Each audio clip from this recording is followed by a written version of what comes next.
True Scary Shorts Part 2. The Doll in the Storage Room.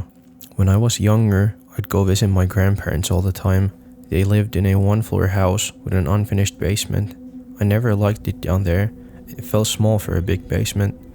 There was also a little door down there that was for storage, and I always got a horrible feeling when going close to it. And let me add, this was a newer house that was about 6 years old. Now, during the time I was about 6 or 7, I felt so uncomfortable going down there even when I was with someone. I didn't like it. I remember going down there with my grandma to help with something.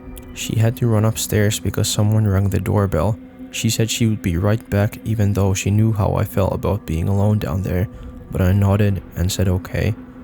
She was gone and I was alone, and I started to get a really bad feeling in the pit of my stomach, and I didn't move.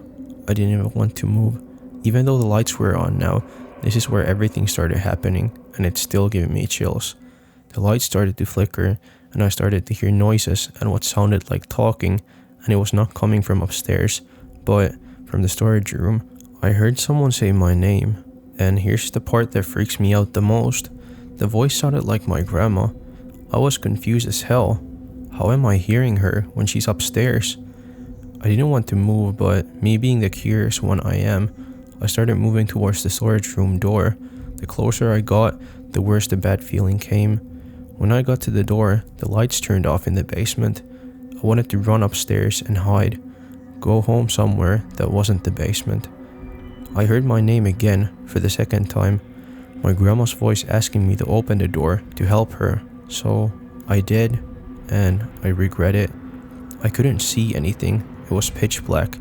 I couldn't hear anything but faint laughing that felt like forever.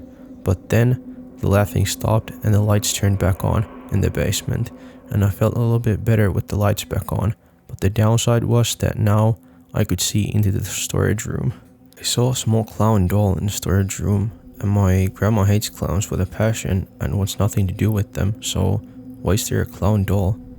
I have no damn idea. Then the lights turned on in the storage room. I saw red that looked like blood all over the place. I screamed and blacked out.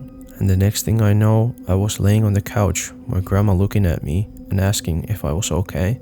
I have no idea if that was real or a dream, but it sure as hell felt real.